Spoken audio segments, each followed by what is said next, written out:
I was the one that knew everything, and I didn't share much. Believe it or not, in 1992, I wrecked an airplane. I was learning how to fly a single-engine plane, and I wrecked the airplane. Of course, I lived, but it scared the crap out of me, and it made me realize, laying there in bed with broken ribs and cracked sternum, and it dawned on me that if I died, MVT would have died. Being good at racing, this reminded me of the book Outliers, and the key principle from that book is to master any skill takes 10,000 hours. If you want to be good at anything, you just have to get the repetitions, and that's where that knowledge and wisdom builds over time. I told the guys, I said, my dream of this trucking company is about over. We're going to have to get these trucks going again, and I'm going to need you guys to slow down. I'm going to slower the speeds to 68 miles an hour. I'm going to start studying aerodynamics and what I can do to make these trucks get better. I got to get to 5 miles to the gallon, or I'm going to sell one truck, keep the other one, and I'll just go back to driving. MVT's over. If you're just average, what are you going to be? Average. Hello and welcome to the Harmonized podcast, where we learn about the interconnectedness of the mind, body, and spirit. Today we're joined by a very special guest, and he's one of the most successful entrepreneurs here in the local area.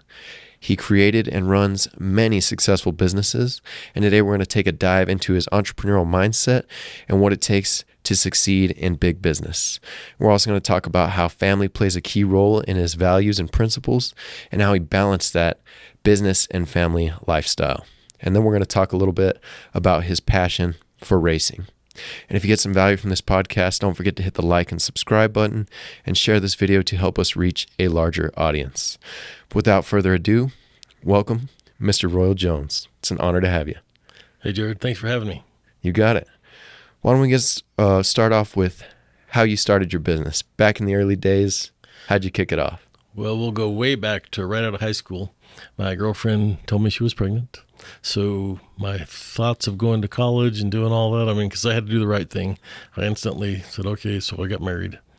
A week later, got married, went to work for my dad, making $2 an hour, which was more than the minimum wage.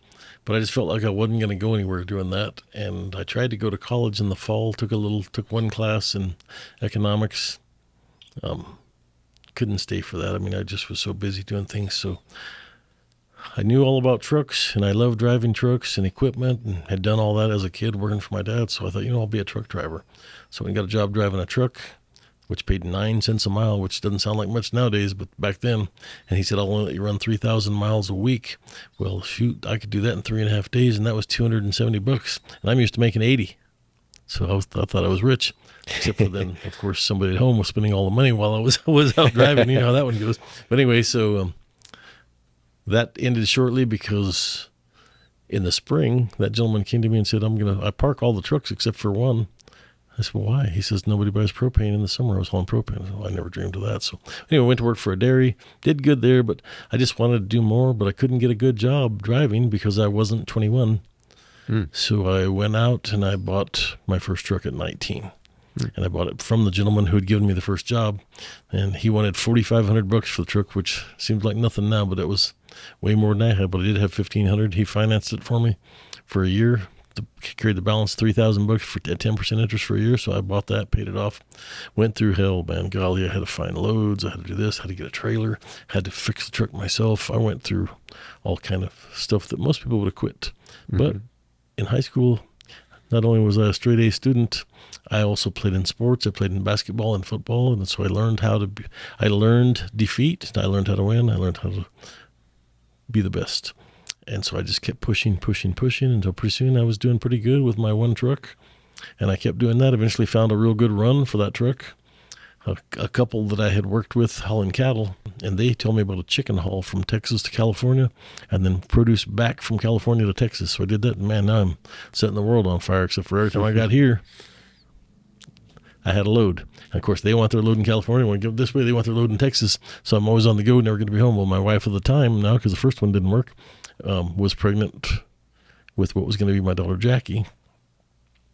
And finally it started hitting me that when I'd go through a little town, I'd see people at a baseball game or a racetrack or whatever, and I think, I don't get to do that. Never before had I cared. I would work. If there was a load, I would take it. Just didn't care about doing anything but working, trying to get money, so I could buy a house, so I could buy a better truck, so I could do this and that. So my friend at the time was a good mechanic, so I went to him and said, with your mechanical ability and my self-proclaimed ability to run a business, I'm going to quit driving my truck, and I got this couple I can put on it, and I'll let them run that truck. I'll buy a second truck, and I'll run your 2 trucks. So I quit driving in late 81, hired the couple that had got me the job. And I tell you, back in 1981, there was not many black truck drivers, and there sure wasn't any women black truck drivers. So we were way ahead of the scale when it came to diverse. And just, but again, we never were looking. To this day, people say, how are you on diversity? I said, I really don't care about diversity. I care about hiring the best people for the best job. That's right. If it just happens that I have 17 women in high spots at MVT, it's not because they were women. It's because they were the best. You know what I mean? And whether, no matter what they're, what religion, whatever they like, it doesn't matter.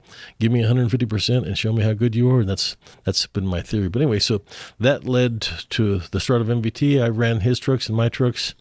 I ran his Royal Jones Trucking. His were Sunray Trucking. And at the end of 81... Real quick, sorry.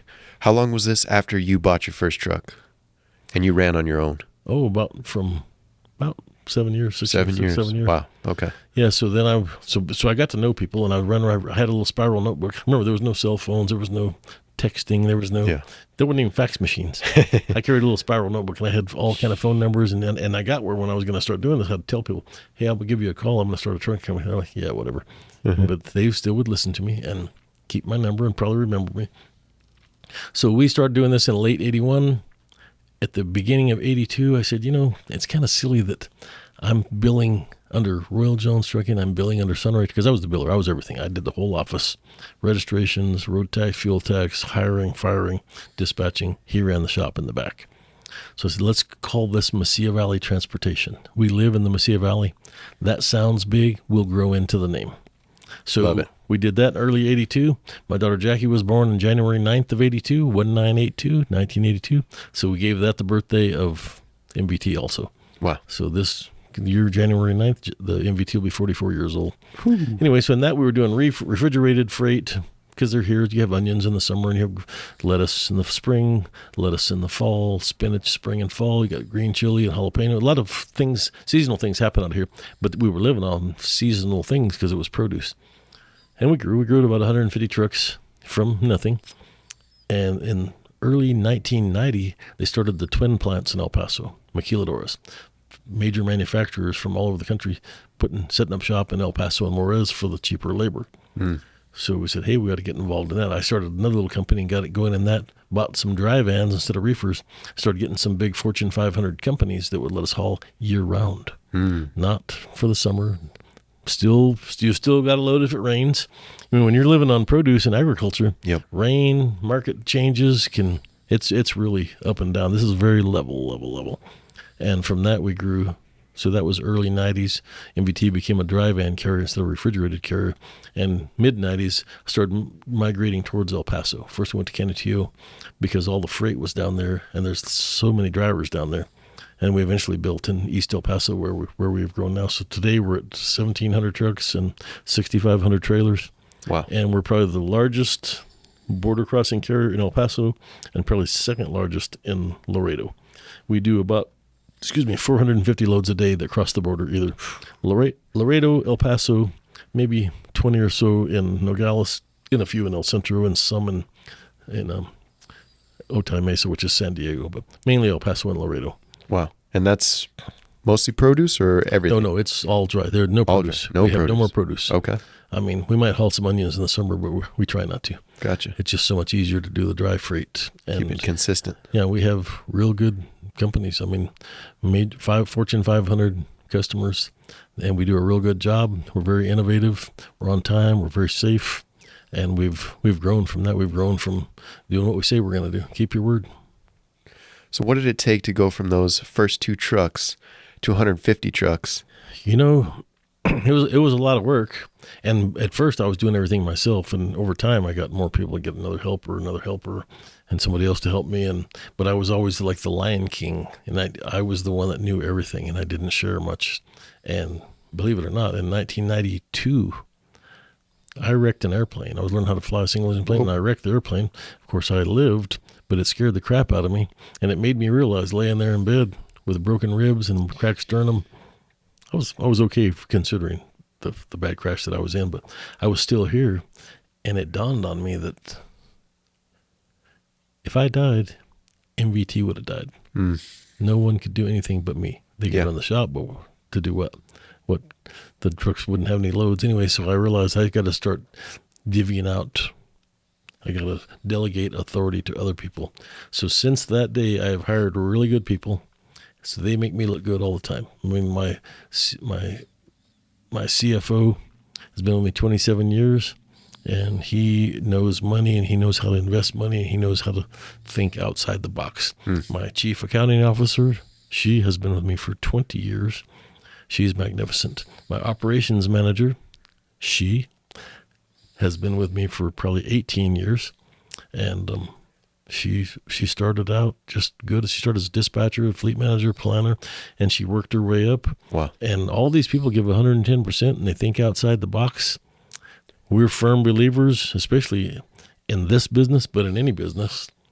If you don't answer your phone, you just miss business.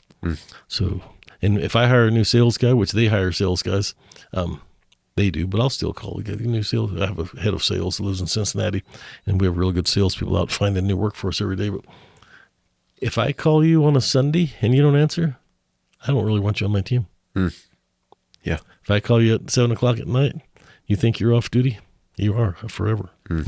You know what I mean? That's asking a lot of people. But if we're going to dedicate our lives to our customers who are shipping, and shipping is around the clock. It's not like the office in El Paso does not close. It's been there for 21 years, the newest one, and it's never been closed, not one day. 24/7? 24/7. Whoa. Do you expect to have food in the grocery store tomorrow morning? Yeah. Even if it's Christmas morning, even if it's New Year's, even if the day leading up to it was Thanksgiving, the trucks have to run, and someone has to be there to answer the truck driver's needs. It's not full staff, but he or she who outworks everyone else wins. You got to find something you love to do and dedicate your life to it, and find out how to be the very best at what you do. And if you love what you're doing, it's not really a job anyway. Think about if you ever work with someone who hates their job. In our office, I promise you, in Las Cruces, which is just the corporate office, and it's mainly women, billing, payroll, and it's some men too. But if you get one angry woman or even a man in there that's upsetting the balance, you got to get rid of them. I don't care what HR says. If the person brings their bad mood into the office every day, we don't have time for that. We're busy taking care of customers and making it fun. Yeah. Got to roll, got to rock and roll. See how much you can do. How much more? How much billing can I do? Can I beat you? Make everything a game and make people want to win. And that's how you win. Beautiful. You mentioned multiple times thinking outside of the box. Why is that important in your line of business? If you're just average, what are you going to be? Average. Average is basically the C student. Remember? I remember one time when I was a kid, I got a C in some class, and I went home. My dad was like, "What is this crap?" I'm like, "What do you mean?" He said, "A C? Yeah, that's passing. It's average." He said, "Do you live in an average home? Do you live an average lifestyle?" We had a nice house on the hill, and he had 2 businesses, and we weren't rich by any means, but we were above average, you might say. And I learned early on that if you want to be average, go ahead. If you want to win, you got to be A+ student. You think the average player makes the NFL?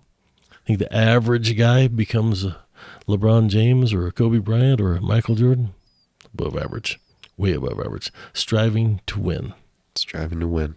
I love it. You also mentioned that good people is the foundation of your business. How do you find and hire good people? I would say I'm lucky, but in racing we say luck is 90% effort and 10% luck. So you got to look for the right people. You earn your luck. Over the years, we've tried plenty of people that didn't work out. They weren't necessarily bad. They just they weren't on the same game plan. And we're always striving to find I try to find people that are smarter than me than at what they do, because that's going to make me. And that's you'll find a bad manager. Say if I'm the manager of whatever, and everybody I bring in, I don't really teach them everything, and I always want to I got to be the Lion King. I got to make sure I've got these people under my thumb. You're never going to get anywhere, and neither are they. You got to bring people in, teach them everything you know, and hopefully they get better than you. And then look how great you look. Oh, man, I look so good. They're the ones that are so good. They just make me look good. And that's where I have a whole fleet of people that are so smart at what they do, and that just keeps our whole organization always going forward and always looking good. Beautiful. Were these the same principles that carried you from 150 trucks to 1,700 trucks, or did anything change that took you to the next level? Well, obviously we learn over time, and you learn that, if you get people that are real good, why are they going to stay with you? If you're real good, why don't you go start your own training company, or why don't you go to some bigger company? So what I did learn many, many years ago was to make more things incentive-based. If it's possible to make it incentive-based, you're going to try to make me more money if you get a piece of it. Yeah. I mean, and nothing makes you feel worse than if you're out there working your brains out and you're making this other guy a millionaire, and you're making your whatever salary that you chose to take, and you're not getting a little piece of it. You just don't feel appreciated. And you feel like, well, why don't I go do this on my own? So I try to make sure that everybody gets a piece of the pie, if you will. Yeah.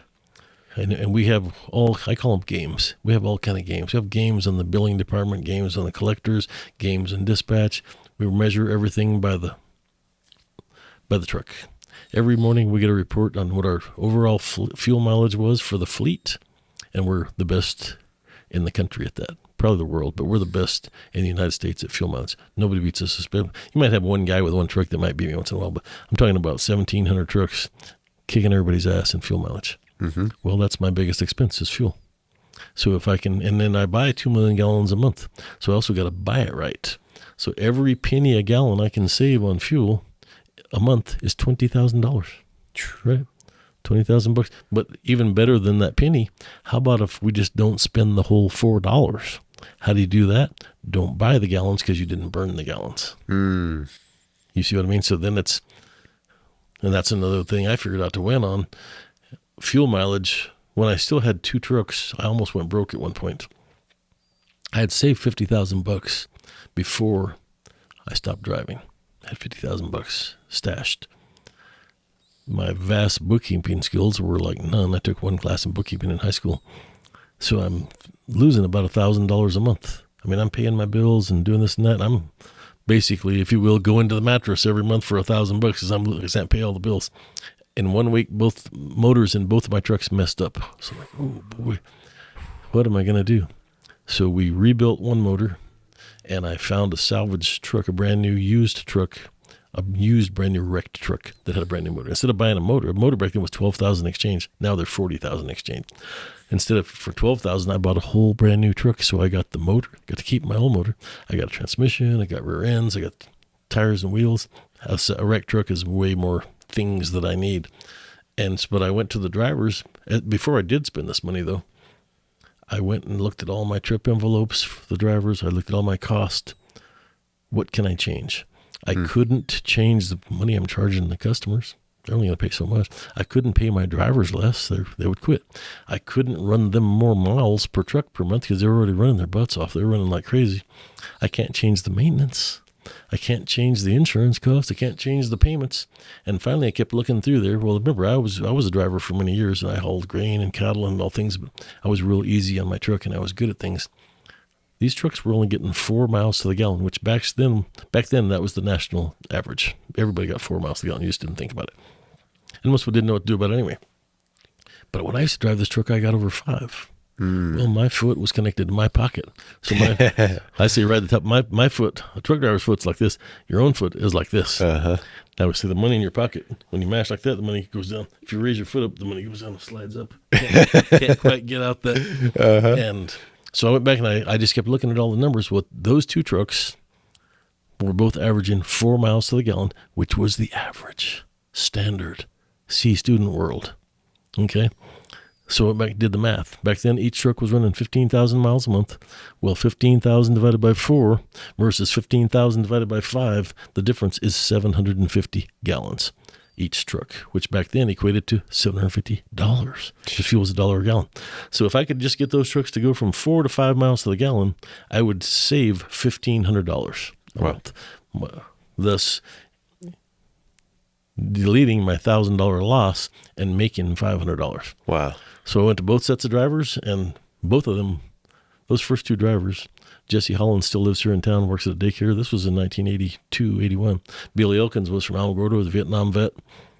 And I went to both those guys, and they stayed with me for 34 years, 35.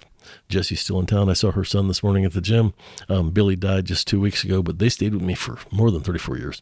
Anyway, I told them guys, I said, my dream of this trucking company is about over. we're going to have to get these trucks going again, and I'm going to need you guys to slow down. I'm going to lower the speeds to 68 miles an hour. I'm going to start studying aerodynamics and what I can do to make these trucks get better. I got to get to 5 miles to the gallon, or I'm going to sell one truck, keep the other one, and I'll just go back to driving. MVT's over. That's it. The game's done. And they both agreed to it. And next thing you know, they're out getting 5.5 miles to the gallon, not 5. So now I've recovered my $1,000 loss. I got 500 plus another 500. So you know what I need now? Another truck. The answer, volume doesn't do crap for you unless you figure out how to. So from that day forward, I've still measured everything. This morning, the miles per day per truck was 357. And this includes the total miles we ran yesterday divided by the total number of trucks, whether they're running or not. If I own them, we count them. And we get the revenue per day per truck, because you got to go back and measure. You can't just keep buying more trucks and think you're going to make more money.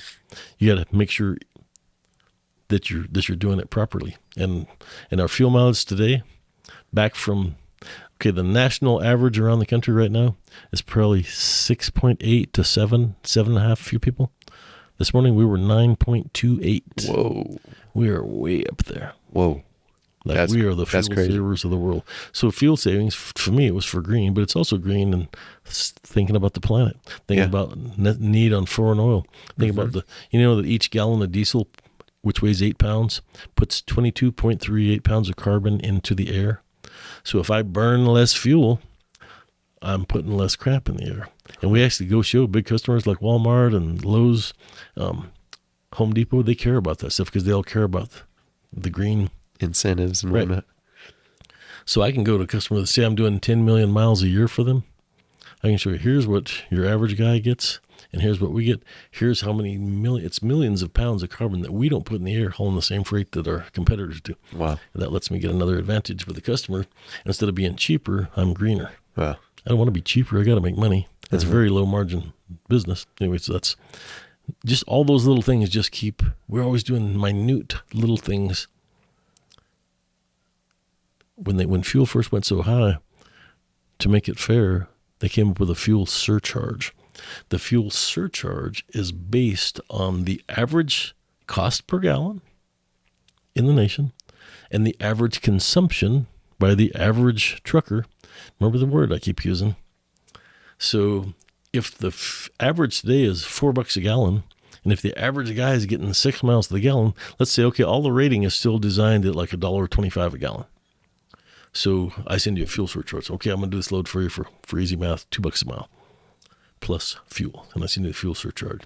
At $1.25 a gallon, every 6 cents it goes up, I get another penny a mile because the consumption is 6 miles per gallon.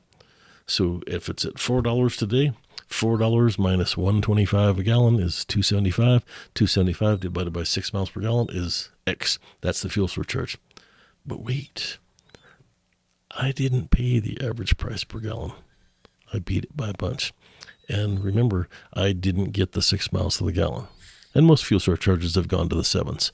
I mean, the 7 spread, because that's what the average person gets. But remember, we're not average. We're the A+ students, and I get to compete against the C students all over the country. So it's like, you ever heard the term, I refuse to get into a battle of wits with an unarmed opponent? Well, it's not quite that. There's a lot of really smart people in trucking, and some are so much smarter than us at other things, but we're the masters of fuel. In fact, I have a company called MVT Solutions right inside the body shop there at MVT in Las Cruces, where I have a mechanical engineer out of Canada that used to help us with fuel. And he has a design technique that he uses that measures gallons per 1,000 miles. And we do testing for Amazon, Walmart, CR England, Michelin, any aerodynamic producer. They come up with all these gimmicks to save fuel. We test for them. I used to tell this for free. Now we charge people for that. So we're actually helping other people around the planet get better at fuel mileage too. And that's what you initially implemented to test your own vehicles.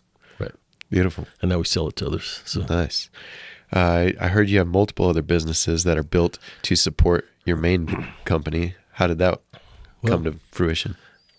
We started doing truck brokerage, which that's basically lets me go get more freight than I can do. And then if I can't handle it and they allow me to broker, I can call you. You got a truck. And I say, hey, you know what? I got a load from here to LA and I'll give you $800. I'm going to pay you $800. Well, maybe it pays me $1,000. So I'm going to make 1,000. It's my load. I cover it, but I'm getting you to cover it. That way I don't have to let the customer down. And so you'll haul the freight. I will pay you instantly. I then bill the customer. I got to wait 30 days and get my money. But it lets me control and continue the freight. And then we took that out and have all kind of agents doing that. And then they work on a percentage. So they get a percentage of the take. We got to give the trucker enough Incentives. money. Another incentive game. And I got people that I've got one guy that started doing with me 30 years ago, and he's a multimillionaire now, and he doesn't even do it with him. Then he got people under him. He had underlings. So he kind of created a little Amway. I don't know if you remember, Amway used to have multi-level marketing, is the polite way of saying what they called. Uh-huh. Kind of like a pyramid scheme. Yeah, pyramid type. Yeah. But this is totally legal. It's just I don't think there's anything wrong with a pyramid scheme. I know it's got a bad rap, but it makes sense to me. The best make it to the top. look at the company Amway. Go back and read about that. That was basically a pyramid scheme, so they called it multi-level marketing. But anyway, you got to watch all these other things. So anyway, so that led to the brokerage. The brokerage, then I bought out J.H. Rose. We spread them. Now we can, because I had 3 different brokerages going. In January, we combined them. So MVT Logistics now does like $200 million a year in gross. And then, of course, we have a margin of maybe 12-15%, and then we got to pay everybody out. And again, and we deal in real big numbers, so you're just lucky to get a profit. I mean, if I can net 5%, that's pretty good, because we deal, and it's very hard. I mean, trucking is so cutthroat and so close, because everyone's trying to be a little. I mean, you got to get the freight. You got to get the freight with service, price, dependability, safety, but price overrides a lot of things. And there's a whole lot of people, when it's slow, like it has been the last 2 years, keep dropping those prices. So to keep from having to drop the prices, we've been great with service, try to be a 99 to 100% on-time delivery, show them what we're saving on green, not polluting the air, and safety and honesty, and, doing what you say you're going to do. You'd be surprised how many people in today's world don't do what they say they're going to do. You realize when I first started, back before we had computers and all that stuff, if you called me on the phone and said, "Hey, Ro, would you pick up a load in California for $1,000 and bring it to El Paso?" and I'd say yes, that was a contract. Yeah. Verbal. No fax machine. What am I going to do? Run down to El Paso and get you to sign a contract? I don't have time for that. You know what I mean? So, and we actually built. There was a thing called the Blue Book back then, where it rated you, and it gave you bold print or stars and whatever. And you could tell if you were dealing with Hawkes Produce in El Paso, they were bold print with 4 stars. And I had known the Hawkeses because they also grew up in Anthony, and I knew that if they told me $1,200, I would bill them $1,200, and I knew that they would pay me fast. Yeah. Some people like draw you out to 30, 60, 90 days. How are you going to live? Yeah. You know what I mean? You got to. So we pay our bills on time. We make sure we haul for people to pay our bills on time, and we always do what we say we're going to do. Your reputation.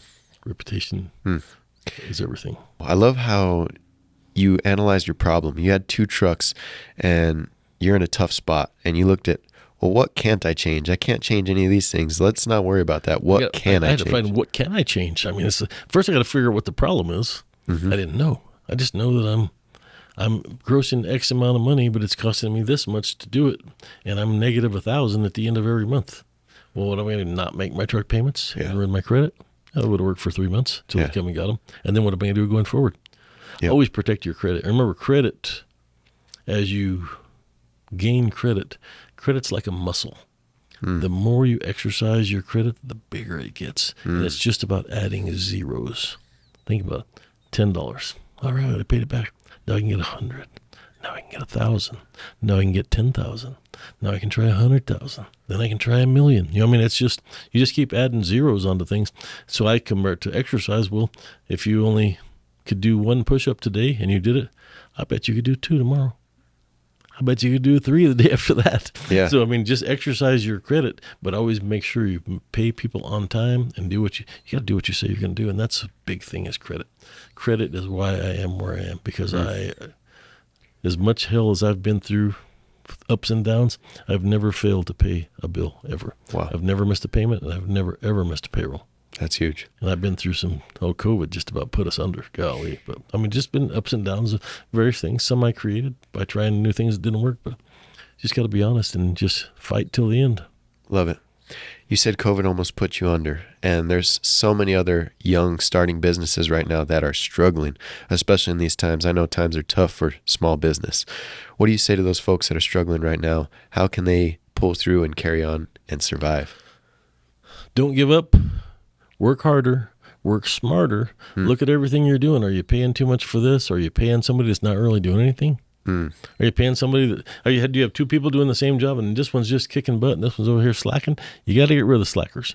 Slackers drag everyone down in an operation, and you got to go look at the product you're servicing or what you're selling or whatever. How can I be better? Should I be open longer? You can't be. If you're going to be in your own business, you can't be afraid to work. I've spoken to students at college, and this is not something young people want to hear. It just depends on how bad you want to win. Any day that ends in Y is a work day.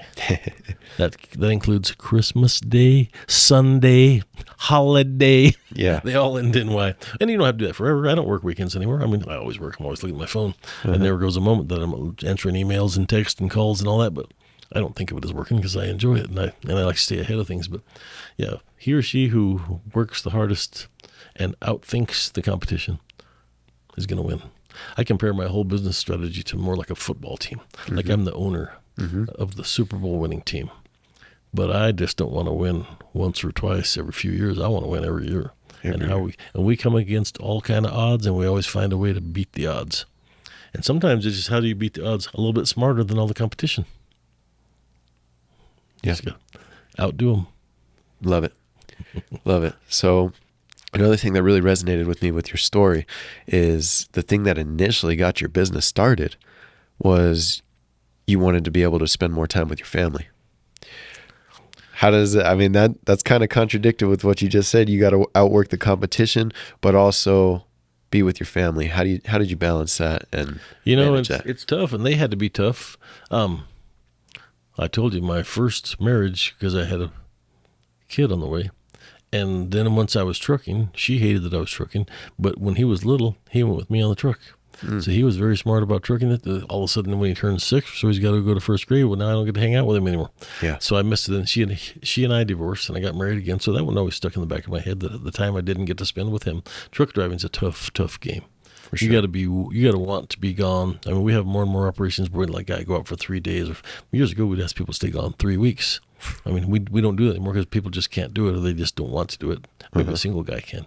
Yeah. Anyway, or somebody who just doesn't have family to deal with. But so you got to be around your family. You got to let your family know that you care about them. You can still be working. Just, what I mean? If you're home having dinner, you can still answer your phone and, yeah, we'll get this done, or call someone to do something. But you got to get them involved, and you got to keep them up to what you're doing and not just go hide away in some office. So they all were very involved, and they knew that I was going to work no matter what, but I still had time. And like I say, and it was easier with the 2 girls because they were with me always. And my son, of course, then his mom moved out to Dallas, and he went to high school and junior high, a whole different city, and he could play sports and all that, but he's real smart about trucking.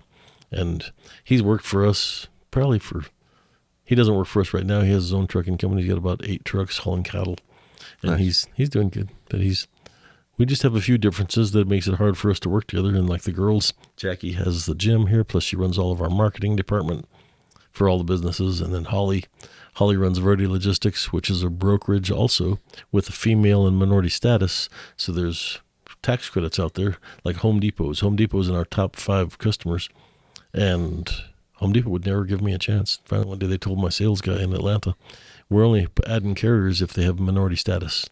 So we just happen to have that. So Holly flew to Atlanta, met them, said, here's the deal. I'm Verde Logistics. I have the minority and the female status. I'm going to see your bids. I'm going to bid it out to MVT. They're going to haul the freight. They're going to bill me. I'm going to bill you. And I'm going to charge them a little surcharge for handling this. Home Depot liked it. They're in our top 4 or 5 of our customers. Wow. Our top 5 customer list is people like Lowe's is number 1, but we have Walmart, Home Depot, Budweiser. We haul for all kind of big time people. Very nice. Electrolux out of El Paso. Electrolux is refrigerators and appliances. Electrolux makes 7 different brands of washers and dryers and refrigerators and all that.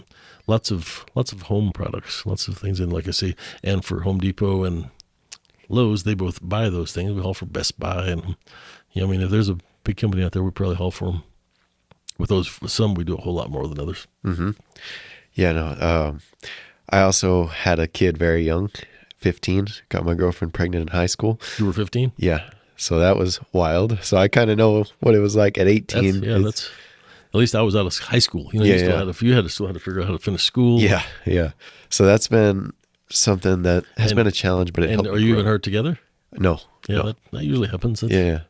But I'm trying my best to be in my son's life as much as possible, which is what makes me want to ask you, what was so important about you being a dad?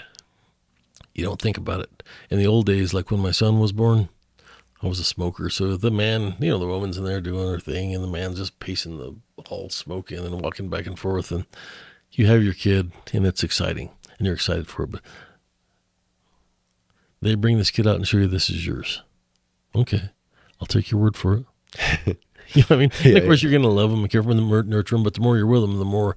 But I swear, I do believe that when Mary Lou was pregnant with Jackie, there was these things called Lamaze classes. And the Lamaze class, you have to go with the woman, and you got to learn the breathing techniques, and you got to learn what she's going through, and then you actually get to be there. This is me personally, but you get to actually be there when the child is born.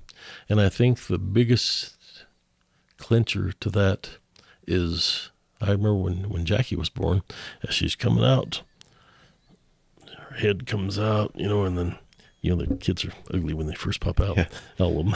Uh-huh. They don't look cute till they No. take shape. The shoulders come out, they're like, oh, look at those shoulders. And we didn't know. Back then, you didn't know it was a boy or girl. Yeah. She's 43. She'll be 44 in January.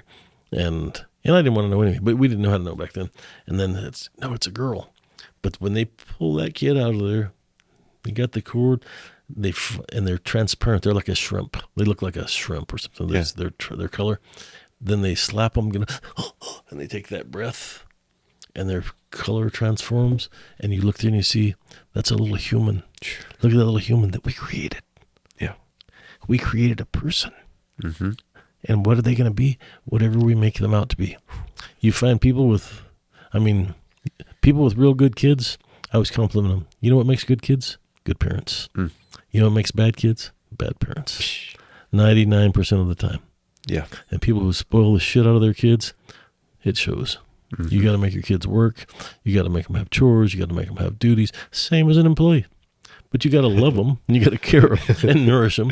But you got to teach them right from wrong. Yeah. And in today's world, now that it's popular, I made my girls, I took them to church when they were little just because I wanted them to have some background. I wanted them to know a little bit more. I wanted them to understand forgiveness and understand.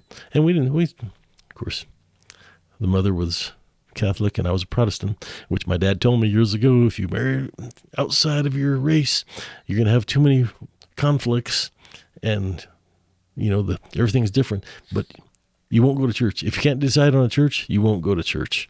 And sure enough, if I'm Baptist and you're Catholic and we can't decide, let's just don't go. So we met in the middle and we went to the Methodist church here in Las Cruces for about 5-6 years, and the girls got the basic backgrounds of that. And not a big pushing on that. I don't push that on people.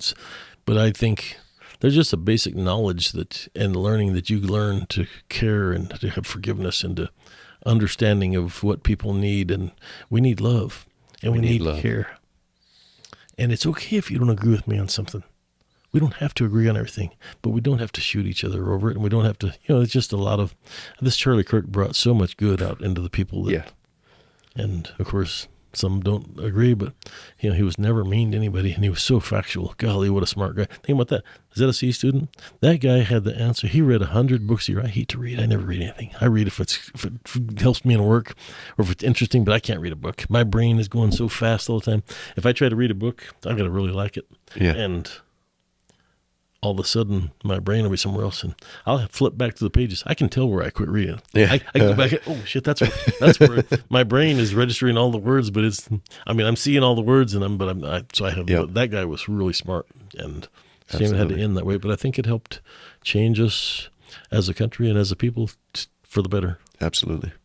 Yeah, he's a martyr for sure. Yeah, He died for what he believed, and yeah, it's sad, but beautiful to see what's coming from it. Want to do one last section here? Your passion for racing. When did that start? I was always into cars and trucks as a kid. Just a big old boy. What do you like? Cars and trucks. Yep. And when I was a kid, I did drag racing and hot rodding on the streets and all that. And then when I got into trucking, I didn't really have time for any of that. And the first weekend, well, in the spring of 82, quit driving 81, Jimmy and I went to the races in May out here at the Southern Mexico Speedway. Well, back then it was Mississippi Valley Speedway at the fairgrounds. And man, we were hooked. We went it was a Friday night track back then. The next week we had a car and we shared it and took turns, and we've never stopped. And we just kept, and again, it's about performing. It's about winning. It's about trying to outthink people and outdoing.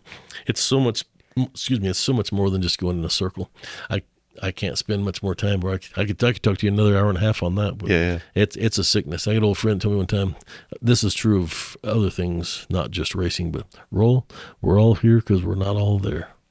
He was talking about racing, of course, but it's true in a lot of things. Yeah. People love what they do, and they get into it. People love bowling. People love baseball. People, I mean, to the extent that it's like a release for them. It's a way to get, racing is a release, and it's a good sickness that I have. Winning, good. It's harder to win when you're 71 and racing against 18 and 20-year-olds, but it keeps you going. You still get out there and race? I still race. Really? How often? Every weekend. Really? As long as we race. I run sprint cars one weekend and modifieds the next. My grandson, who just turned 19 yesterday, he's been racing for 3 years, Jackie's son. He won a race this year in the A mods. And you can win the stock cars, you can win the X mods. I mean, it's easier. Everything's tough in that game, but he has progressed nicely, and he's very smooth and efficient, and he got a big win. So Let me get a couple racing questions out of you before we wrap this thing up. all right. What does it take to be a good racer? Preparation. The car has to be prepared right. The knowledge of it takes a lot of knowledge and learning, and you got to have good coordination. You got to have good foot control, good eyes. And the more you know and the more you practice, and you just got to be smooth and don't let things get to you.